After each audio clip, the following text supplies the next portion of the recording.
natin ngayon ang Assistant Postmaster General for Marketing and Management Support Services para sa kanilang postal ID. Ano nga ba ang pagkakaiba ng bago sa lumang postal ID at saan pwede mag-apply nito? Kasama po natin ngayon si Assistant Postmaster General for Marketing and Management Support Services, si Mr. Luis Carlos. Good morning Good po. morning. Welcome to Rise and Shine. Good morning, Jenny. Good morning. Yan. Ang first question ko po, gaano po ba talaga kahalaga itong PhilPost ID na to? Well, it's a second ID, no? Of all the 6 IDs in the country na ini-issue, this is the one that is the easiest. If you don't know how to drive, kung hindi ka marunong mag-drive, you don't need the LTO. So, pwede ka mag-postal ID. Kung hindi ka naman nagtatrabaho at wala kang SSS or wala kang GSIS, meron ka ng postal ID, meron ka ng sariling ID. So, actually, yung informal din people na walang trabaho, pwede siyang kumuha ng postal ID. Okay. Ano po ba ang pagkakaiba ng bago sa lumang postal IDs? Well, main issue doon yung integrity ng luma. Yung luma kasi it's paper-based. Ito, it's a PVC type na plastic na siya, no? Meron siyang biometric, meron siyang masasabi mong meron na siyang sarili niyang QR code, which is the square one, yung maliit na yan, and it can be verifiable na ngayon using a simple Android phone na may application. So kung ikaw bangko, may dala-dala siyang postal ID, pupunta ka sa isang bangko, magagamit ng bangko yung application, makikita niya, may scan niya lang yung QR code, makikita niya na kung talagang in-issue ni PhilPost yung ID na yan. Hindi na siya ma-fake, hindi na siya... Ang galing. Okay, linawin ko lang po para sa kaalaman na din ng lahat. So itong postal ID na to, kasama ito sa mga government IDs na kadalasang hinihingi ng mga departments na pinupuntahan natin. So, pero this one is the easiest na ma-acquire po. Yes, this is the easiest that you can acquire. okay, paano po ngayon mag-apply ng postal ID? Well, all you need is a birth certificate. You just bring the original. Tapos i-scan or get and duplicate it para mapakita mo lang na it's a certified copy. Kasi So, kailan NSO?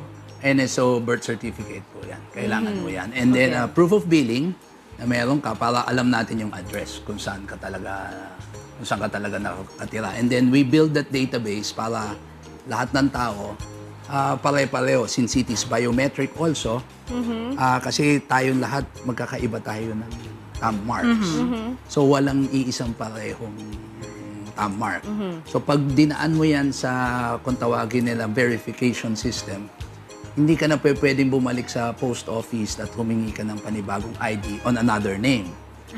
So kasi pag in-scan mo yun at lumabas yung pangalan na yun, fictitious na yung tao. Hindi ka na mabibigyan ng panibagong card. Okay. Kung mag-a-apply naman po kami nitong postal IDs, gano'n namin siya katagal bago makuha? Well, dati, makukuha mo lang siya in the post office on the carton type. But now, in Metro Manila, you can go for 5 days, no? And it will be delivered to you. Dadali na yan. Kasi the delivery, yan ang, well, it's a confirmation na talaga ang tao, dun siya talaga nakatira. Pero wala naman po itong delivery charge. It's a total of, it's charged totally 414 pesos. It includes already the value-added tax. Para siyang SSS, no, partner, na dinideliver din. So, pagka nag-apply po kami ng postal ID, mga 3 days para i-deliver sa amin yung ID na yun?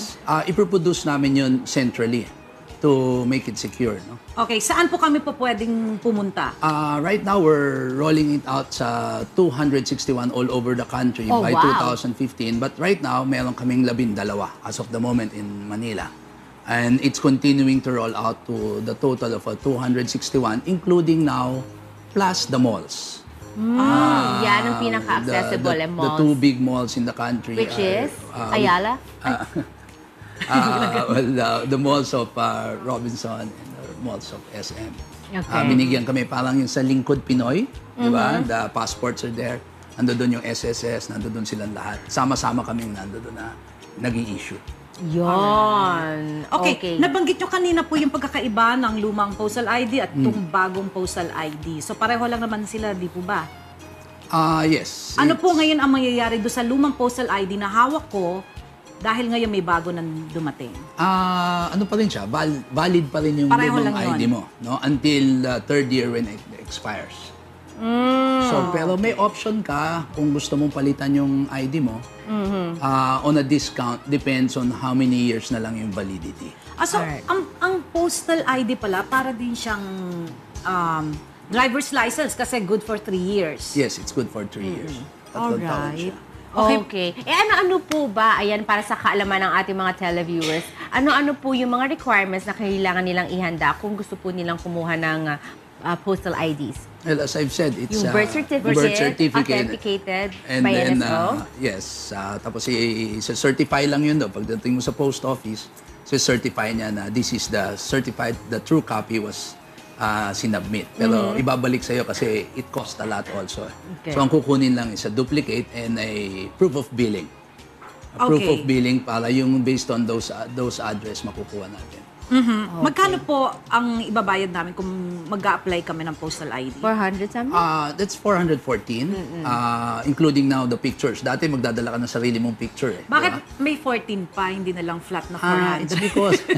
It's because of 414. the value-added tax. No, so there's a VAT. Hindi ko so I have to compute 12% of whatever yung cost na nandun. Lahat po ba pwedeng mag-apply ng postal IDs? From what yes. age to anong status? Like Well, that? actually, from 10 years old and above, as long as, kasi nagbabago pa daw yung thumb mark mo. 10 when you're years old? 10 years old? 10 years na? old. Kasi sa ngayon, if you're working, you have to be 18 years old. If you're driving, kailangan 18 taon pa rin. So, this one, mabibigyan ni post office yung kahit na mas bata pa siya. Alam mo, partner, sa totoo lang, ngayon ko lang talaga nalaman to na mahalaga pala ang postal ID. Oh, Diba? nga. Ngayon ko Tsaka lang- paano siya, bakit siya valid na government ID? When, sir, parang masyado siyang madaling kuhanin. Well, kasi wala ka nang mapagkukuhanan na these are 6 IDs that are being issued by the government. Hindi siya madali, no? Kasi but right now it's secure. Meron siyang security printing, may glossy siya, hindi mo lang makikita. Para na rin siyang license, and then eventually it will be a debit card. It will be a cash card at the back, no? It is an option by the cardholder kung gusto mo siyang i-activate as a debit card. Ito na po ba yung bago ngayong postal ID? Ito na po yung bagong postal ID. Magkano na po ba ang bagong postal IDs niya? It's 414 pesos. Oo nga pa, ulit-ulit tayo pangatlong beses sila sinabi. Baka naman. Okay. Ayan. Okay. So kung halimbawa nga po, mag-a-apply ako nito, mga 3 days bago i-deliver sa amin ito, no? Tapos, Punta ka, merong Di ba- capturing station, kukuhanan ka na doon, magbabiometric ka, pipirma ka. kung halimbawa po, dahil hindi na ako makapaghintay ng 3 days, gusto ko, pagkatapos ko mag-apply, pwede ko bang makuha? Parang rush. We're doing a rush process now, but as of the moment, hindi pa namin ginagawa yan.